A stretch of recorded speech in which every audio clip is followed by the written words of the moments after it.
Welcome to the Dada and Boys Podcast. Welcome, everybody, to the Dada and Boys Podcast. I'm DB. And next to me, some of you may know who he is. If you roll back with us before these past 4 episodes, you should know who he is. But the ironic thing is that I say they may know who you are, but I don't even know who you are. I'm a man of mystery. I'm a man of mystery for sure. We work together. We've had plenty of recordings together, plenty of tapes together. Tapes. Co-workers for a number of years, number of classes together. Yeah. But yeah. do I really know you? No, I do not. So that will change probably today. Maybe. So Joe, how you doing today, sir? I'm doing well. I'm glad to be back. You really upped the game here. When Rob leaves me and Mike leaves me, I just have to accept the accountability that is probably me. So I just upped my game a little bit, and I'm showing them what they missed. Well, this is pretty sweet. I think it's pretty sweet for sure. Off the bat, you're a father. Yep. 2 kids. Yep. Ages 3, 4? 4 and 8 months. What is a parent? What does being a parent mean to you? That's a question I've always honestly struggled with. What it means, like, going through, my whole life, and then going through, like, I didn't expect to be a parent as early as I did. My wife had fertility problems, so we figured that if we, just tried that sort of thing. Blame your wife. Yeah. You know what, man? I wasn't the problem. We did the test. I was okay.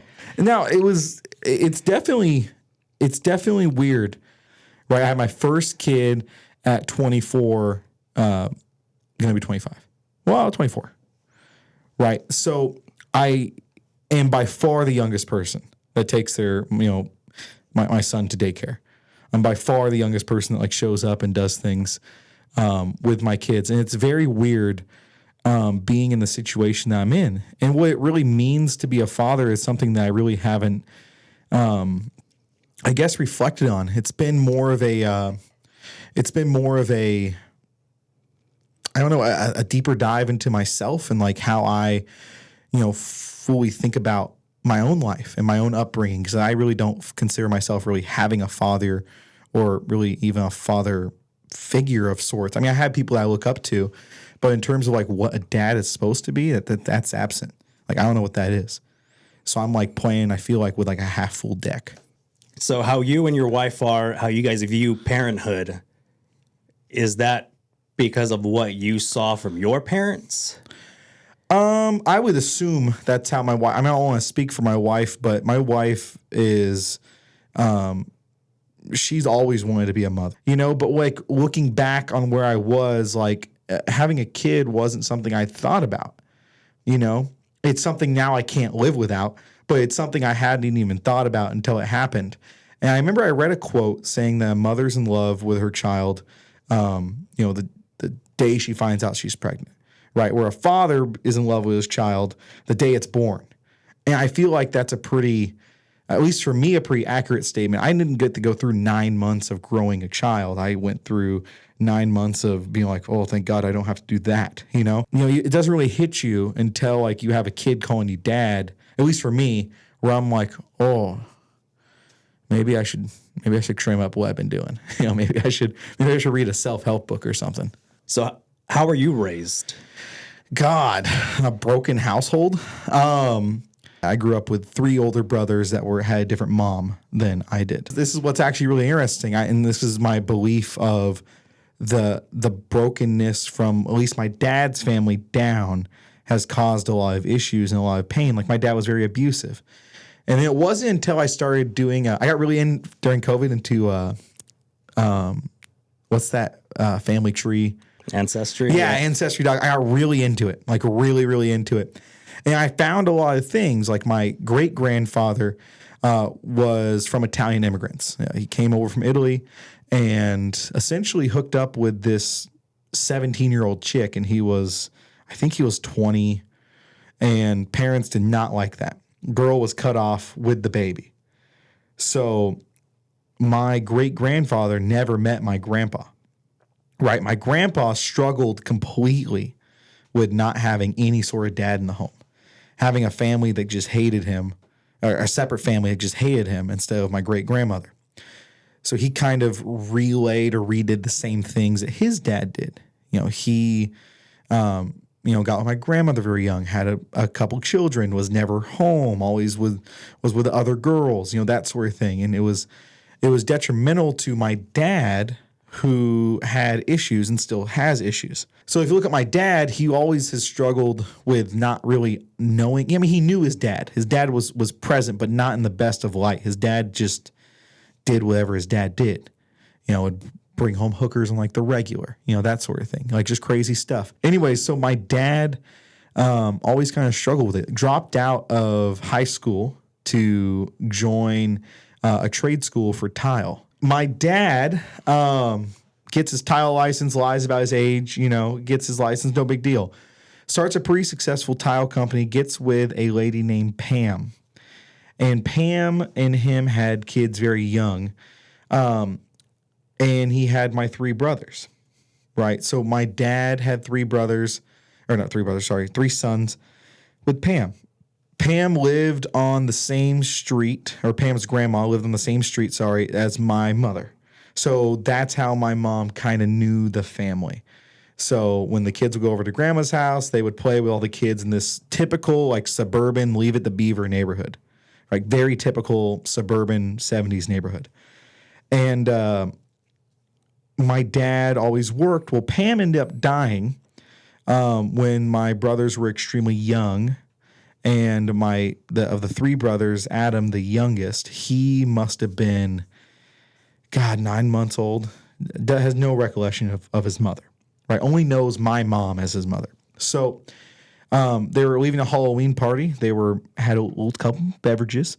And my dad was drunk. Pam was drunk. My dad goes, "I can't drive. I'm drunk. You're driving." She drives. Drives off the side of a cliff of the house that they were by. And she and my dad both get impaled by tree branches.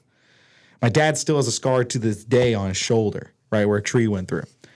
Pam died during that time.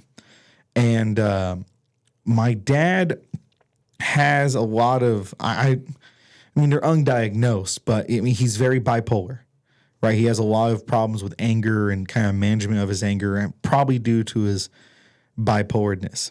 Being in the trades, my dad did copious amounts of drugs, like speed, everything, because, in a trade, it's not making excuses, but trade's hard, man. My dad's working, constant hours. He had, at one point, had the contract for Coca-Cola when they had a bottling plant in San Jose. So my dad naturally, did drugs just to make it through. So it wasn't until Pam's grandmother pretty much begged my mom to be with my dad for the sake of my dad's kids, my three older brothers. So my mom gets with my dad. My mom's fairly young. She must have been, I think she was like 19 or 20 when she got with my dad. So it was weird. My dad has always been very abusive towards women, though. Like, he's never really had a solid connection, even with his own. I wouldn't say he was abusing to his own mother, but he never had a connection with a woman or a man. All he knew was what his dad did, right? His mom moved away for another guy, right? Carl. Carl's a good dude. I like Carl. Shout out to Carl. But his mom made it very clear that she was moving away from, my grandfather. So my dad never really understood how to be a proper husband, a proper father, and just a proper person. He was very funny. He was a extremely hard worker. Most people liked him, but he never understood how to make a relationship better and something more kind of important, if that makes sense. Like, he never understood how to make a relationship work, any sort of relationship, romantic, friendship. He never understood how to make it last a while. When I was born, my mom left my dad for a few months because my dad threw her not physically into, but threw her at the washer machine because he was going like ballistic at my brothers. And my mom tried to like step in the way, and he like took her and threw her against the washing machine.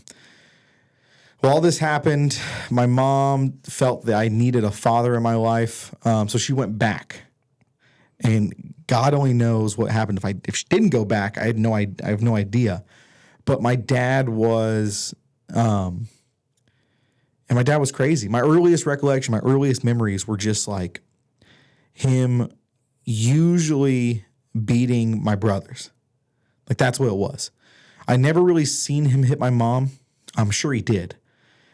He never hit me because my mom would probably kill him. I've always seen him hit I remember one time we were up, my dad loved like extreme sports, dirt bike riding, a couple $100,000 boat. He had brand new dirt bikes all the time, classic cars. My dad made so much money and he loved to just do things. And he did actually solid work. And so there was a lot of money in the house, and there was a lot of just frivolous things bought.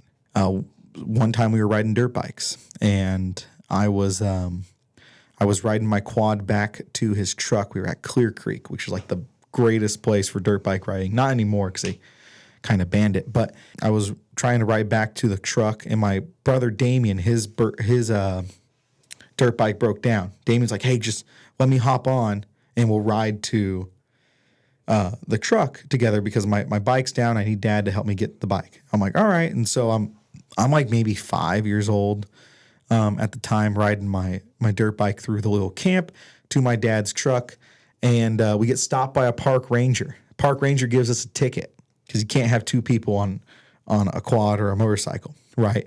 We get a ticket. It was like, I don't know, $100, which is a lot back then. But, so Dad's not happy. Well, no, Dad doesn't know. So Dad doesn't know right now. We tell my mom. My mom's like, "Yeah, don't tell your fucking dad because he's going to just go ballistic on you guys. Like, don't tell Dad."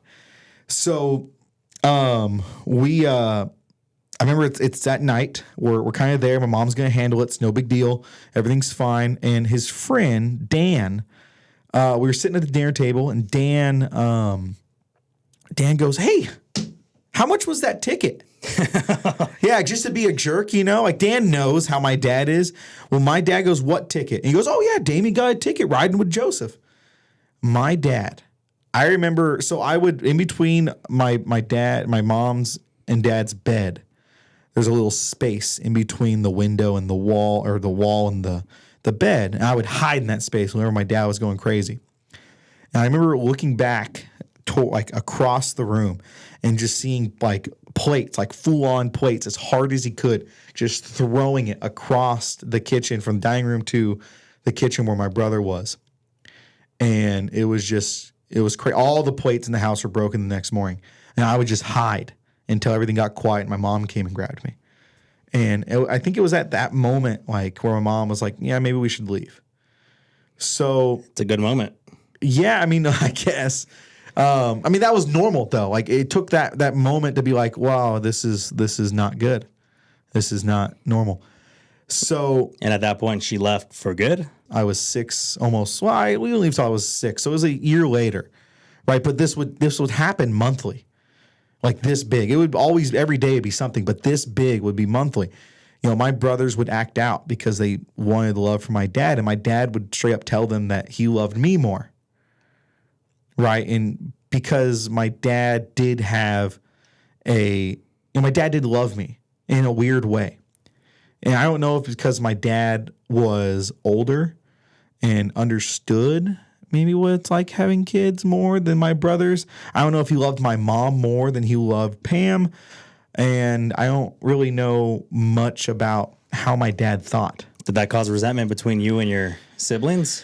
A little bit. I'll get into that eventually. That will come up in the story. But I didn't know that until I was in high school, that my dad would like deliberately tell like my brothers that, that Joseph's his favorite and that he loves him. Like, I love Joseph more. Did he ever tell you that they were his favorite? Oh, hell no. No. Okay. But my dad never told me I was his favorite either. Yeah, but maybe he told them that, and then he told you. Oh, no. Just as a manipulation tactic. No, he never did. He never did. Not to my recollection. My dad and I did a lot of things together. We were pretty close. Now, before this, my brother Billy had been in some trouble. He stole money from my mom and dad. He stole a couple $1,000s and like blew it on just weird stuff. My mom wanted to call the police and have him sent to juvenile hall. My dad was against that. My dad would go through cycles where he would beat my brothers and then he would feel bad for them and kind of spend money on them to make it go away. That's how he did with my mom. Right before, when she said, I want a divorce, my dad planned a Disneyland trip. We stayed in the Disneyland resort for a week. My dad spent $20,000, $30,000 just on a whole Disney trip that we spent. Like, it was awesome. But my dad, that's how he fixed things, was that he's like, well, I'll just buy them whatever they want. Billy ends up getting in trouble in school, runs away a bunch of times, gets into drugs, and then, I don't know, just he went to juvenile hall a lot. And when we went to Disneyland, he wasn't there. And it was one after the other. Damien was the same way. Damien would run away.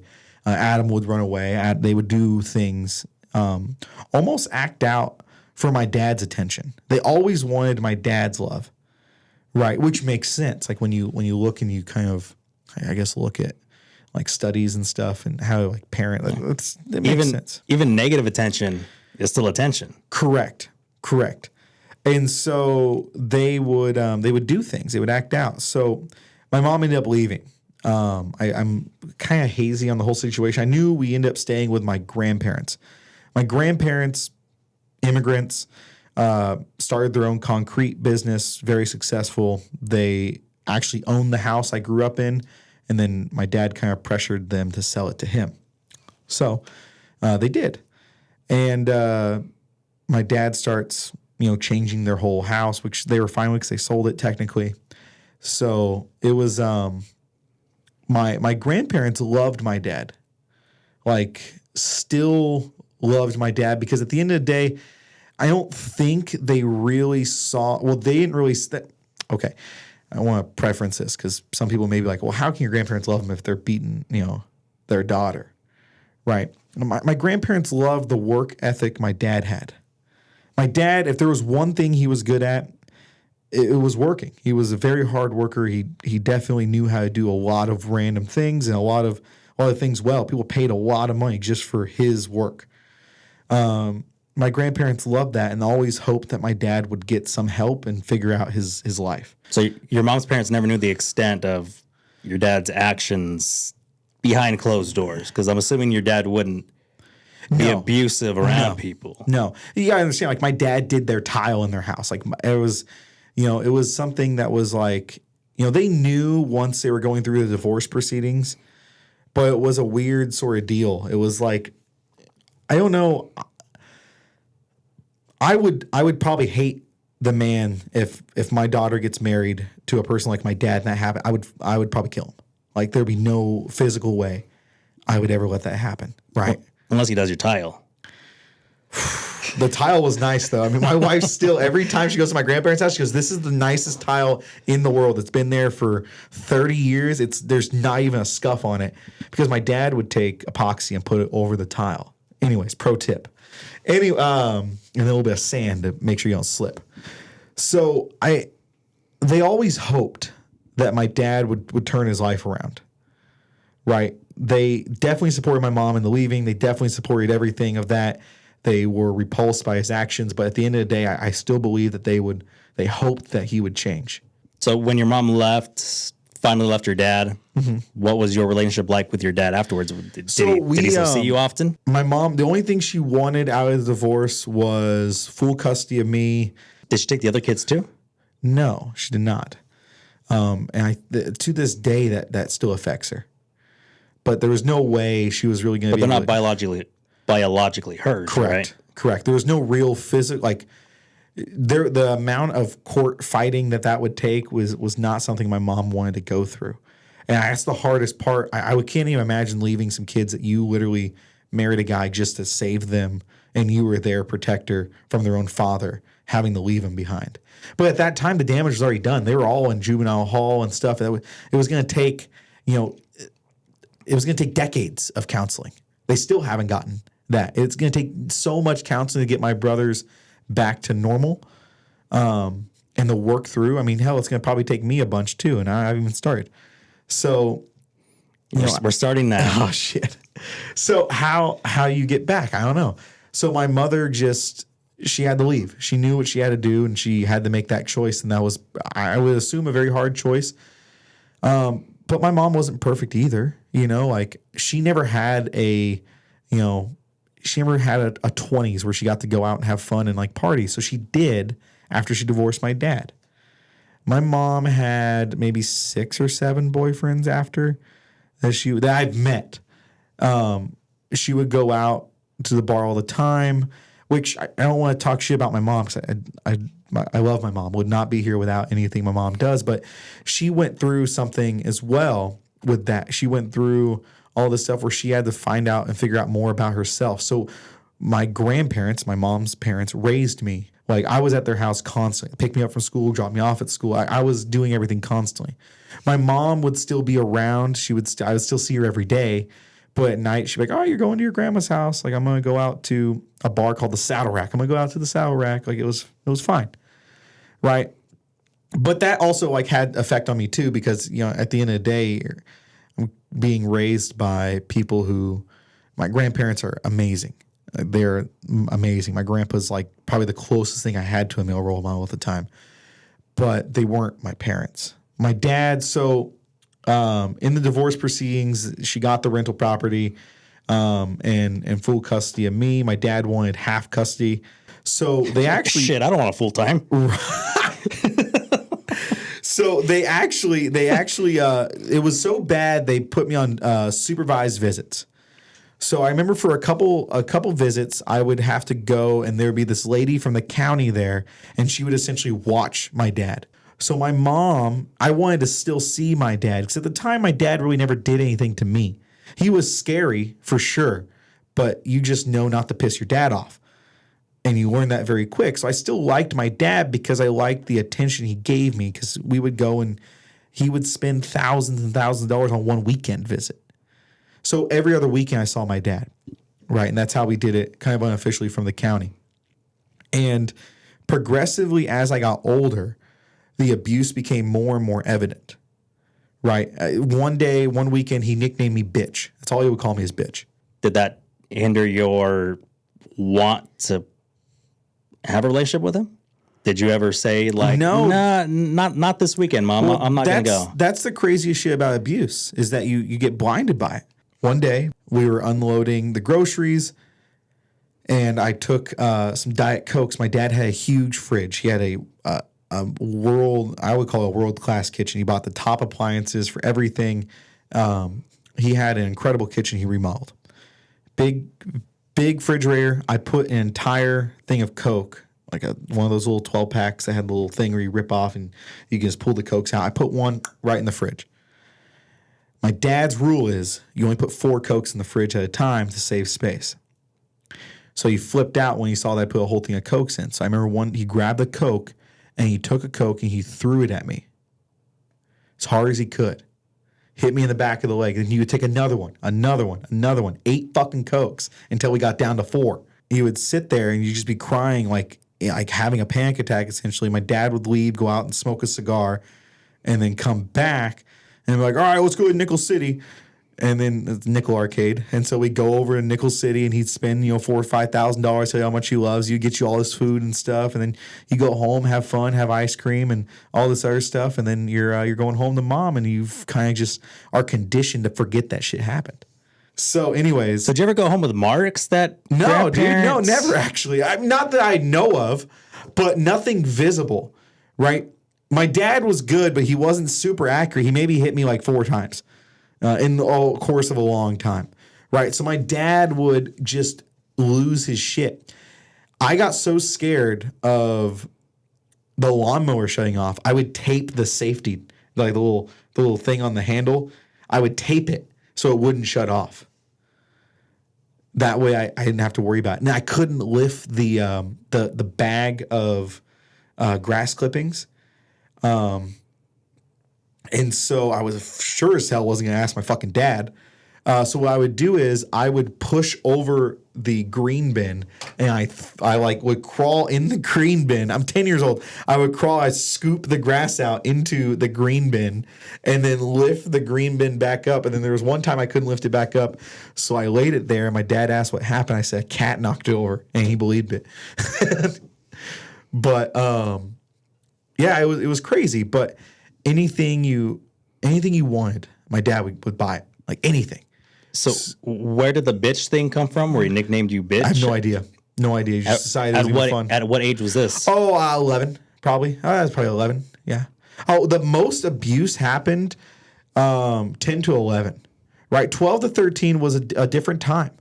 10 to 11 was when most of like my stories would come out, that he would do this stuff. He dated a girl. I remember one time he was dating this girl, and she had a daughter. Her daughter was, I think she was 21, just turned 21. And I remember she came home and she was crying, saying that she was sexually assaulted.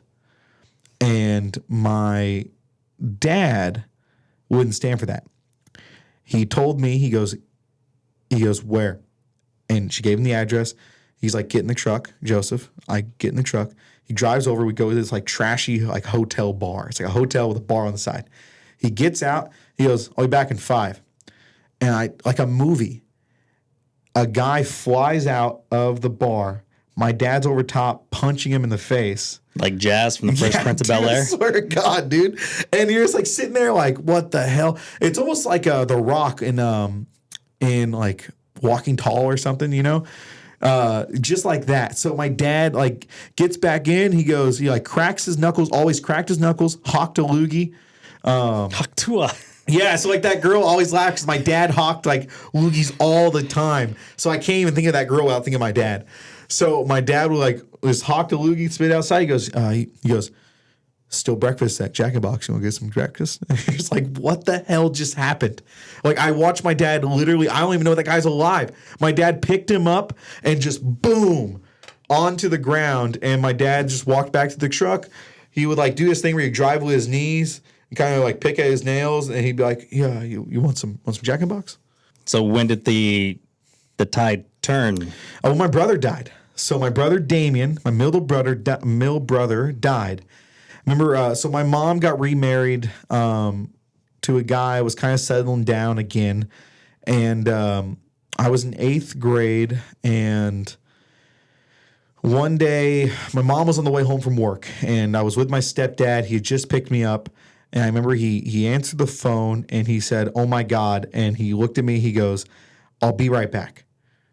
And left. And this guy, he's cool. He doesn't beat me. He has his own problems as well. We can probably dive into a later episode of my stepdad. So that's an interesting one too. But he left.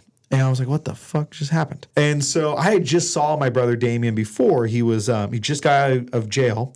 He comes back. My mom comes inside just bawling. Can't speak. Can't do anything.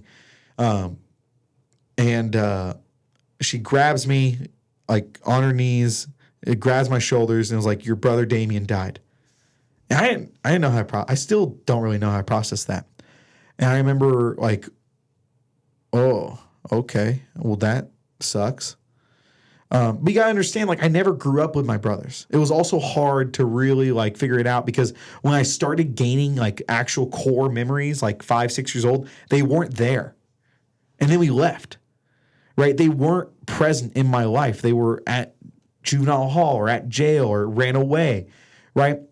I still, Damien was an interesting case, but he died. And so you're just kind of like, oh, okay, well, that sucks. And then you would go up and you're sad, right? You would be sad.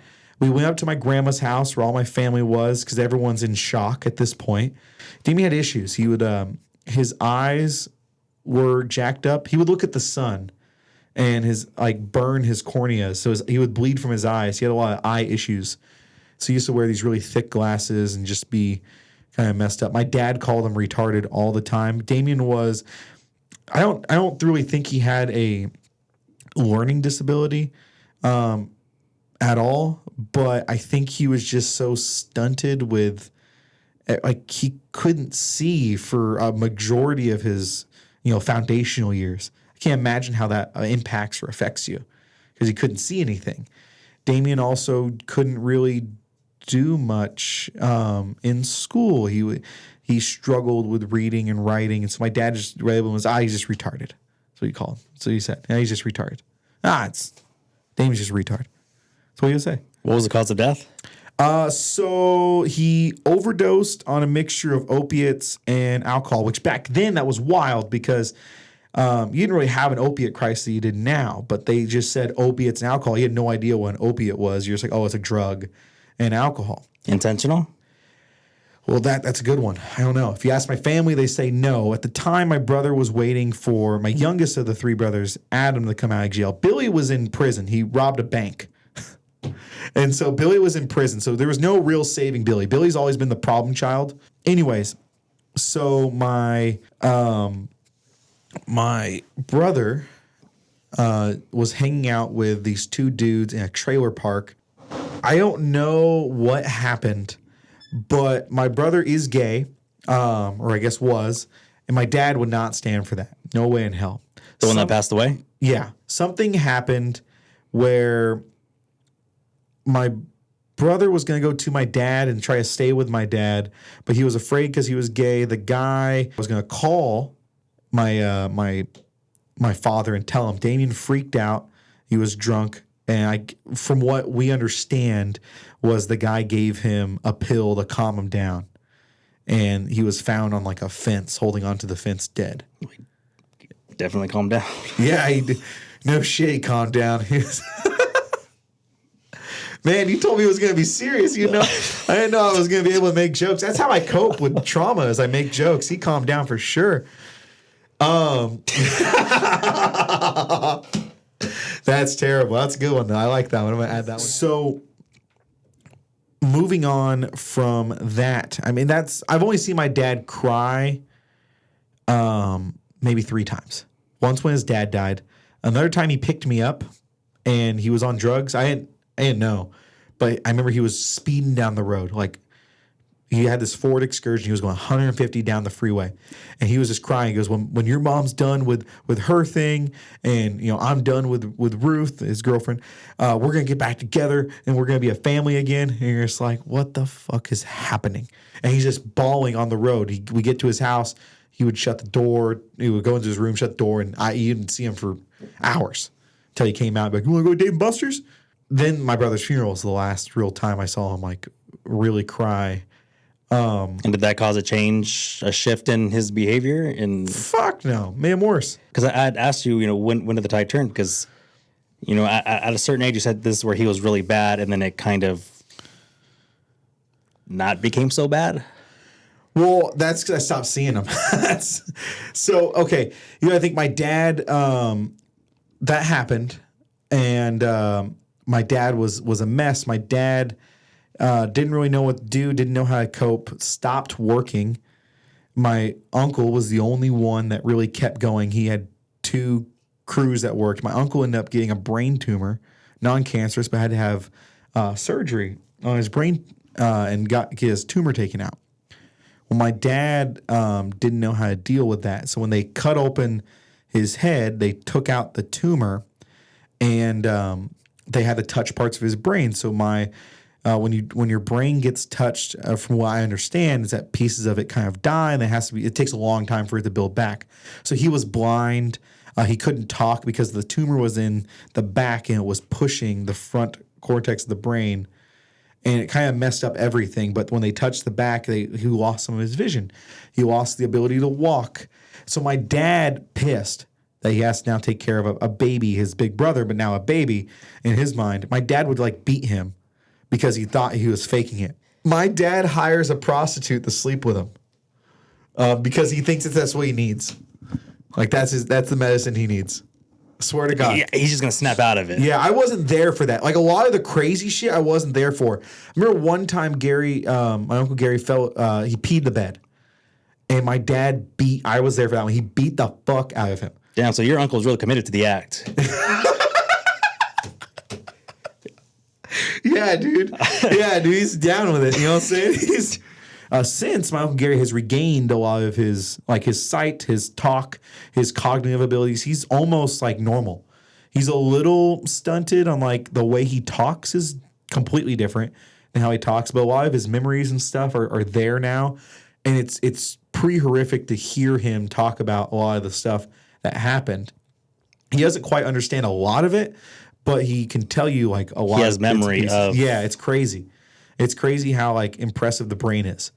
My dad ends up growing weed. I remember one time I was in FFA. I was a freshman in high school. It's about the time when everything falls apart for my dad, and I don't see him anymore. One time he wakes me up. He like hits me. That's how he would wake you up. He hit you. And he'd be like, Joseph. I'm like, what? He goes, I hear you like ag. I'm like, yeah, I guess. He goes, check out this. So we go down into the basement, where it's where my brother Damien used to be. We go down into the basement, and it's so fucking bright. And there's all these pot plants. And as we're walking down, I look over, I see all of these like papers because California you can do medical marijuana back then, but you're only able to have like 2 plants a person. Well, he had like, more than 2. Oh, yeah. So it was him and his girlfriend. I remember their pictures and stuff up on the wall as we're walking down. And he shows me all these plants. He's like a proud father holding a leaf. He's like, check this. This is like almost ready. This is beautiful. And you're just like, okay, this is fucking weird. And shortly after that, I would say maybe a few weeks later to a few months later, his girlfriend, calls my mom in a panic, saying my dad attacked her. They got into a fight and broke her foot. What had happened was my dad got mad at her, and there's a big-ass coffee table. He took the coffee table with one hand and flipped the coffee table. Well, she happened to be standing on the other side, and it landed on her foot. This is coming from a kid who was abused. I don't believe my dad was trying to throw the coffee table at her in that moment, because I saw the aftermath, because I was like right there, I would say about 4 weeks later, because he was arrested and then he was out. My mom let me see him like one more time during this thing. And I saw the aftermath, and it was not anything like she had stated, because you can see it's a heavy table. You can see the cut on the carpet and the blood from where it cut her foot. And it was just like, yeah, they were like arguing back, and he flipped this table and it just hit her. Still should have been arrested. Well, when she called the cops, she told him, oh, he has a bunch of weed plants. And then they arrested him for weed. He was like selling the marijuana too. It was crazy. It was like a crazy time. Dad was arrested, and my mom sent me back one last time. I can't remember why, because that's always a question. Like, why would your mom do that? And so I went back that one last time. I didn't know it was going to be my last time. And then that was it. He went, after that weekend, he had a court case. Then he went to jail for quite a while. Didn't have money. Had already sold everything. He had a lake house, a boat. He let all that go. Just stopped paying it. Just stopped working. Ever since then, it's been spotty. Right. I also see my dad. I was supposed to see him my graduation, my high school graduation, but he didn't show up. The more I grow up, like I was in fear of my dad. Right. There was a lot. Like I lived in fear. I feared him. If I got in trouble and my mom's like, I'm going to tell your dad. I'm like, please, for the love of God, don't tell my dad. Like I would hyperventilate. But now it's just like seeing him where he's at. He's in Sacramento right now, living in a trailer underneath a bridge. And he'll talk to me. He only really talks to me when football season's on. But he is just incoherent, just makes no sense. It's like his brain's gone. And my dad also he was an alcoholic, had problems. He got in the hospital. He was seeing this chick. So this is another different girl, different time. I'm old. I'm like college now, maybe 22. And my brother calls. He goes, I think it's his time. I think he's going to die. I'm like, oh, what happened? He goes, oh, he's in the hospital. I'm like, oh, shit. Well, I said, literally, oh, shit. And he goes, yeah, he was drinking, and he found a show called Moonshiners. And I'm not even joking, dude. And decided to make his own alcohol out of rubbing alcohol. So my dad would go and buy a bottle of Patron Silver, drain it in the parking lot, go back in, buy 2 more, one for the road and one for at home. And he would just drink at least 3-4 bottles a day, right? And then he decided it was starting to become too expensive, so he decided he's going to make his own. And he ended up like poisoning himself. And I remember he was dating this chick who lived in Hayward, living with her and her parents and her 2 kids, just being a fucking dick the whole time.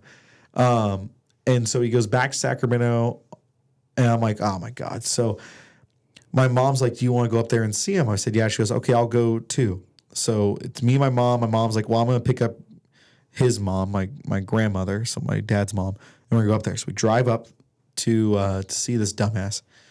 And I walk in, and he looks at me and goes, oh my God, Damien's here. And I said, no, Dad, he's still dead. And my dad goes, oh. And my brothers were there, and they're like, yeah, he's they don't know like what he's gonna do, like if he's gonna make it. And I'm like, well, he looks fine. Like, yeah, but his like liver's dead. And he like, my dad's a pretty strong dude. They have just 2 Velcro straps over his chest. And my dad, all he has to do is just pull the first one off. He doesn't even know how to do that. He's like trying to pull them apart like a buckle. And you're just like, dude, you're a fucking idiot, dude. You can get out of this chair so fast, but you have no idea how to. I remember my dad, when he realized it was me, he goes, Joseph. He goes, we have a lot of history of colon and prostate cancer. Pretty much every male in the family has died of either one of those. So they're concerned about my dad in the middle of all these tests that he might have cancer. So they want to check him. And my dad's like, no, you're not checking me. You're not putting a finger up my ass. And so they do. They hold him down because my brother signs off on it because they need to check him. And they do. My dad's screaming. And when I get there, it's just after this happened. And so I walk in. He goes, oh, it's Damien. No, he's dead. And he goes, oh, it's Joseph. And he goes, Joseph. He goes, they stuck a finger in my ass. And then he got really somber. And I'm going to say a word that I apologize in advance. He goes, now I know how the fags feel. That's just how he talked. He was an asshole, right? It's just, he was a jerk.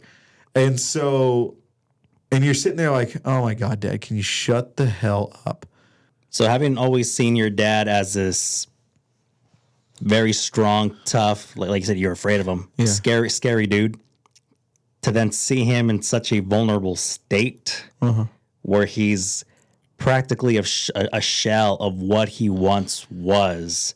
How did that make you feel? What was that like? Man, it was pathetic seeing him there. You look at a guy who's like superhero, like Superman sitting right there, right? You look at that dude and you're just like, you're a fucking loser.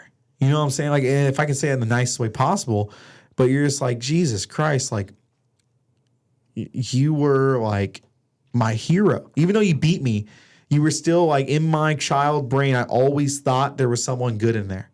Like I always believed that my dad was still at the end of the day a good person, just had problems. And I still kind of do believe that. I really would like to believe that if my dad just owned up and got help, like just got someone to talk about his feelings, his past experiences, his trauma, and worked on things in a very non-combative way, I feel like he could be a better person than he is now. But now it's kind of hard. You know, he can't make a coherent sentence. If he does, it's racist or it's homophobic or sexist, something like that. He's gotten kicked out of every group home that's ever been there because he calls all the black people the N-word. Like, no joke. Like, that's just how he is. And you're sitting there like, you're a fucking idiot. And in sort of a sick way, it is kind of empowering, I guess. You have a person that you also feared. You look up to, but you feared. Now you're like, you don't get to talk to me like that. Like, you don't get to call me bitch anymore. Like, you're in a wheelchair right now. Can barely move. You're not calling me shit right now. And so it's an oddly enough kind of like it's a really weird full circle moment where you're getting hit with everything all at once. And then you have like his weird ass girlfriend crying. And just like as a family, we're trying to figure out what to do with him. You know, when he was in the hospital, this was years ago. He now can walk again because I got him a fucking leg brace. And so we're just like, we're like trying to figure out what they were going to do with him. And this girl comes just sobbing. She's like, I'm going to go get him a bottle of alcohol. He's really wants one. He needs one. I'm going to go grab him one. I said, what the fuck? I said, get the fuck out of here. I said, don't ever come back. And I told his girlfriend, I said, don't ever come back here. Never come back here again. And she's just sobbing. I said, you are worse than he is. I said, get the hell out of here. And she leaves. And I don't know what she's doing. And I feel for the lady because she was definitely abused too. You know what I'm saying? She was 100% abused. But she needed to leave. She needed to get out of the situation. She didn't know how to. And I was giving her a ticket just to get the fuck away.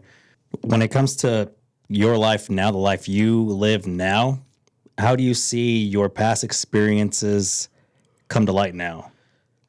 Man, I do struggle like with my kids with like anger and just be like, God, why don't you just do this one thing? And it's tough. Like, you know, But you're not throwing. oh no, I'm not beating them. You know what I'm saying? Like, there's nothing like that.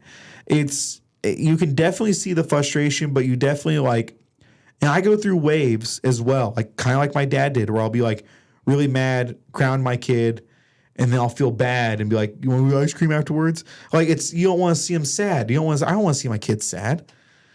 But he also like has to learn that what he did wasn't right, and like but in that cycle is bad as well. So I struggle. You know what I'm saying? I'm not a perfect father. I'll never be a perfect father. I'm not where I want to be. I wish I had a relationship with my father that was positive, where I can actually take things I learned. All I know is how to do the bad things. You know what I'm saying? Like, that's all I know. And so you're like, okay, well, if I do the opposite of this, maybe that will be good, but maybe it's not. Like you don't really know what a good role model is. And so you just kind of move. And I find myself gravitating towards like father figures. Like you're constantly in the hunt for someone. It's almost like you have daddy issues. Like you're constantly in the hunt to find someone to lead you in some direction. Like my grandpa was probably the closest person I had to a dad, right? He wasn't a perfect person, not even close, but I can't ask him any questions. He's gone now.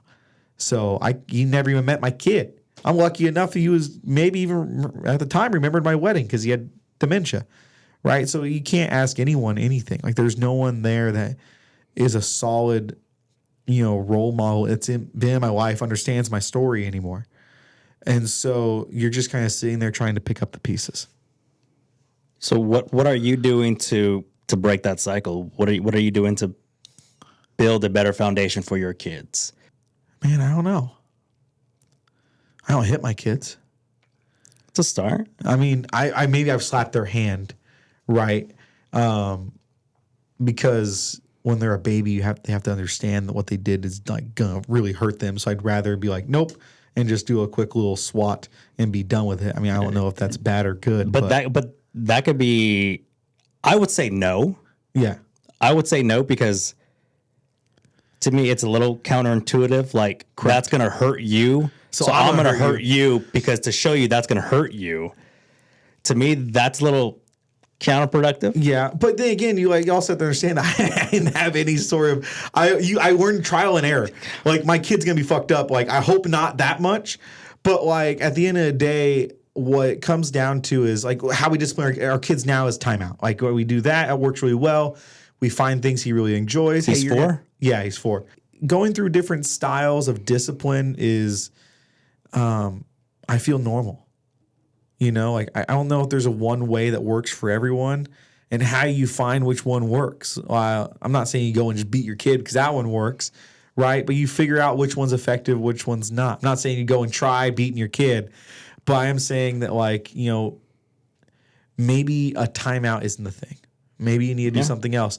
I still believe in reason. I still believe in like, hey, this kid needs to understand why he's being punished.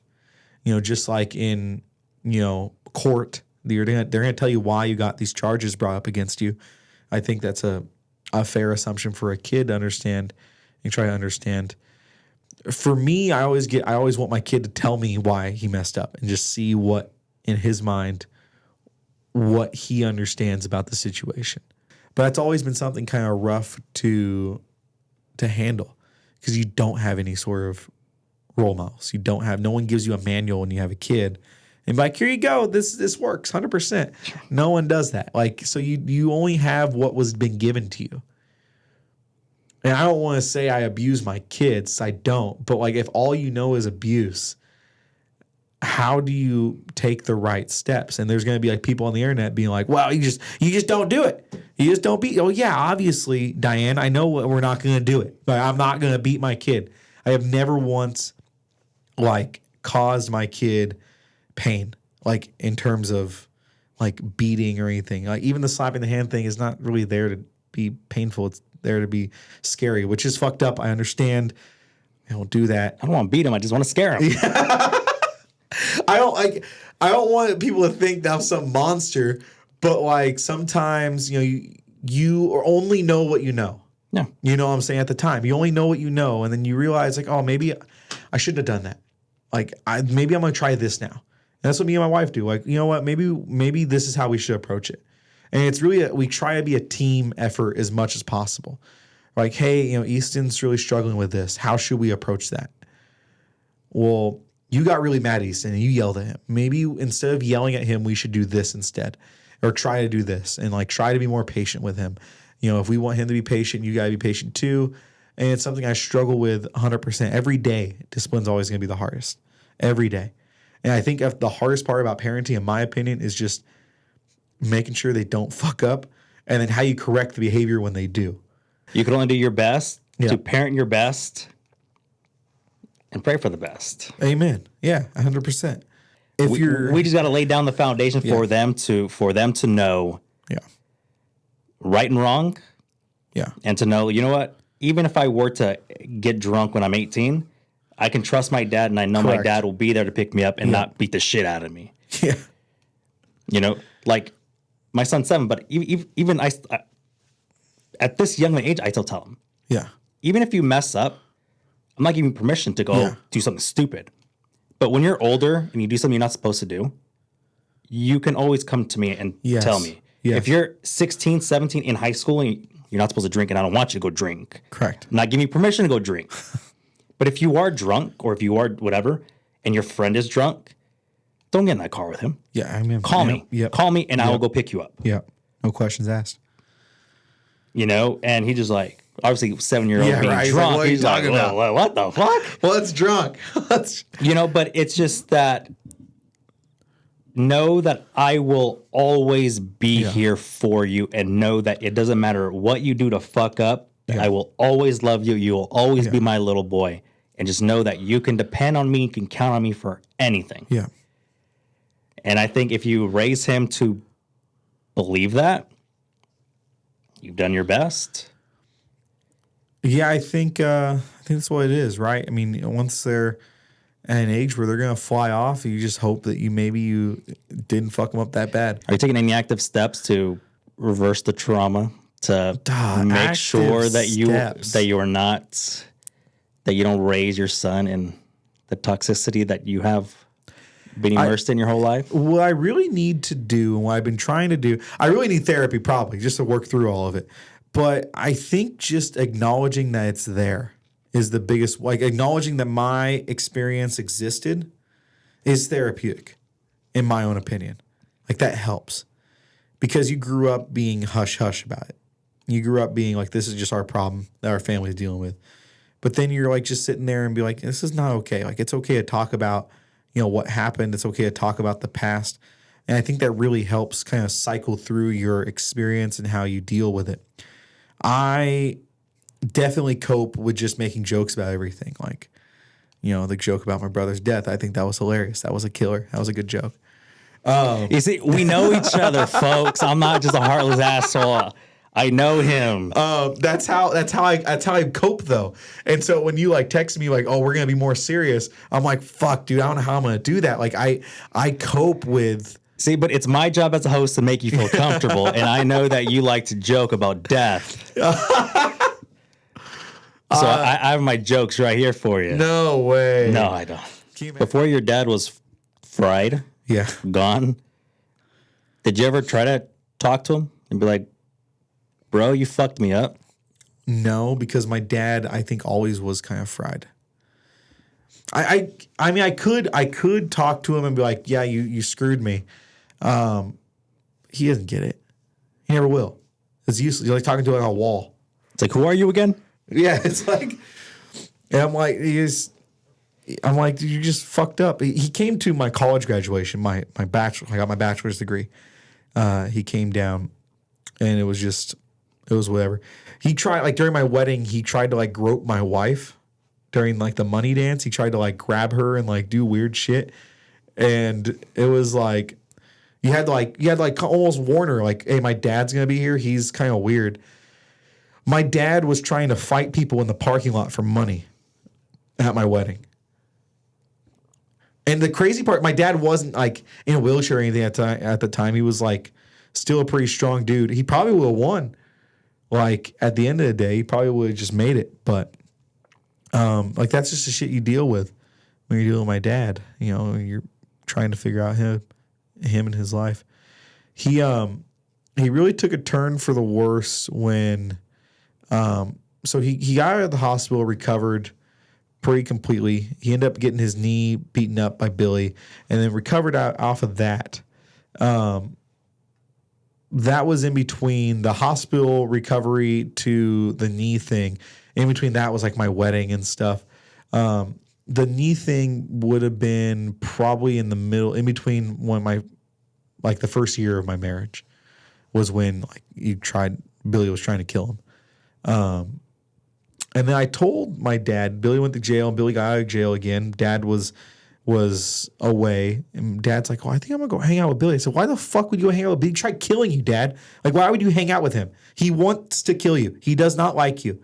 He has so much anger in him. He hates you. Don't go with him unless you want to die. But then at the end of the day, you're like, what happens if my dad does die? My wife asked me, like, how are you going to feel like when your dad dies? And I'm like, well, I don't know. Cross that bridge when I get there. I wouldn't know. What do? You have a person that has no money. I remember one time I went to go visit my brother. My brother had my dad's old toolbox. And my brother's like, I'm keeping this toolbox. I'm like, yeah, go for it, dude. I don't care. And he goes, this is my inheritance. And then he goes, have some tools in the toolbox. And he goes, that can be your inheritance too because you're not getting anything. And we laughed because we had the same fucked up sense of humor. And so I grabbed a bunch of my dad's tools. And then you sit there and you're like, this is like, doesn't even fucking feel real. Do you want him to meet your daughter? Like, do you have like an ick when he's around your kid? No, I actually don't. The fact of the matter is it's not worth it for me to make the drive up there for him. I have to drive to Sacramento. I have to find the fucking bridge and I have to do all that shit. Like, it's not worth me doing that. The only time I would even be willing to see him if this was like my brother was there. Not Billy, Adam. But just as far as your dad with your kids? Oh, no, it doesn't bother me. My dad is shockingly pretty good with kids. You would think no, but like other people's kids, like my dad was always the cool person to be around. He has like, you think I have a stupid sense of humor? My dad has like even more immature sense of humor than I do. And he can make any kid laugh. And he's always a fun person to be around when he has to play face. You know what I'm saying? Like, it was always a good time if someone else was coming over to the house. Always. It didn't matter if you could have got a ticket. If someone would have walked in that door, boom, instant light change. My dad would have been laughing, having a fun time. This is the type of person he was. It was so different when he was around other people, and especially children. Like my dad would do stupid shit. Like he would teach my kid how to say like bad words, and like, you know, say this, it'll make your dad really happy. Like, you know, like stupid shit like that. Like that's how he would, when he met my son. Easton was he like 1 or 2? My dad was fine. It wasn't anything weird about it. It was just it is what it is.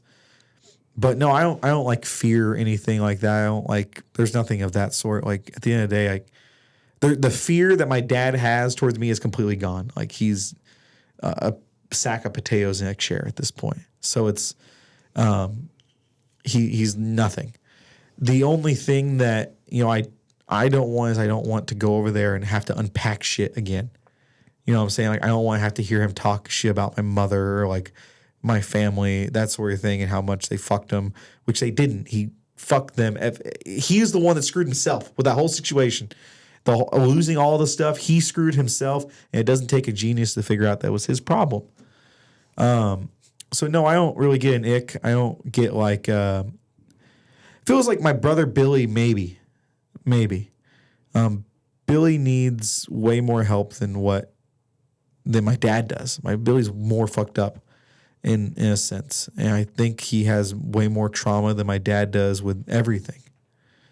So I don't know.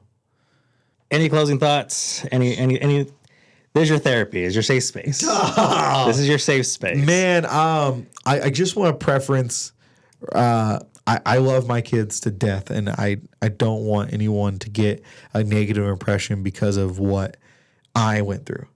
Like, I share this story just to people know that they're not alone and that like just normal fucking people go through it too. Like, and I think that's the biggest thing. And all I try to do is just be the best for my kid I possibly can be, both of them. Right? Just every day, just learn from the prior day and just be better than yesterday is my whole motto. I just want to be better than I was yesterday. Easier said than done sometimes, but I think that's hey, dad guilt's a thing. It is, dude. It's real not thing. like you're sitting there, you're like, man, I shouldn't have done summer school. Like, I should be there with my kids. But then I'm like, well, I'm making $12,000. That can help out with a lot of things, you know. And so it's hard when you're trying to figure out how you want to do stuff. So I'm already like taking a bunch of stuff off my plate anyways. And then when I got my master's, I didn't pay attention to my kids at all. Like, I still feel horrible about it. Like, I was researching papers. I was doing things all the time. I would literally rock my daughter to sleep as I was typing my thesis. And it's something that I still affects me. We're feeling that I miss so much. But knowing that the money that came from it is like life-changing. You're providing a better future? Right. Well, and then it's just, you know, A better lifestyle? You know, and I feel bad for my wife because she's had to take the role of both of us. And I was in the house, but I just wish I would have managed it differently and better. But, you know, wish I could have, should have, would have, right? You know? But you're taking things off your plate literally as well, right? Because you're losing weight. You hired a dietitian. You're working out now. Yeah, I did hire a dietitian. Working out. I haven't lost. It's been like a week, so I've lost 7 pounds. So that's about 2 shits. Yeah, I water weight is what I call it. I've been drinking. I literally drink like a gallon of water a day. I think that dietitian was like, if you need any sort of, I have like such a bad relationship with food, right? If there was anything bad that happened, oh, you got food with it. Like my dad, I beat the shit out of some dude that, you know, assaulted, you know, my girlfriend's daughter. Let's go get a bunch of food, right? Oh, I threw a bunch of cans of Coke at you. Well, I feel bad now, so let's go get your favorite meal from like McDonald's or something, right? I learned just very unhealthy habits, and no one teaches you how to eat in your life. No one teaches you. So whenever your wife brings you a Carl's Jr., you're like, what the fuck did you do? Yeah. We don't eat Carl's Jr. often. It's expensive. That's super expensive. What bad news did you bring me? Oh, my God. All right, Joe, where can people find you? You can find me on TikTok at Mr.Garibaldi, Garibaldi, or I have a new podcast called The Joe Schmo Experience. I kind of talk about some stories of my life, and it's up right now. I have the first 2 episodes up. You can hear my summer camp story where they chased me with a fake gun, or no, it was real guns with blanks in them and dogs, and made us not eat and fast for a few days. It was like one of those camps. So The Joe Schmo Experience. Yeah, good times. You can follow me on TikTok, Instagram, Facebook, across all social media platforms, Dada and Boys Podcasts. Right here on YouTube, the Dada and Boys Podcast. Go check out our previous episodes, like and subscribe. So for Joe, I'm the dad with the A. I'll see y'all next week. Peace.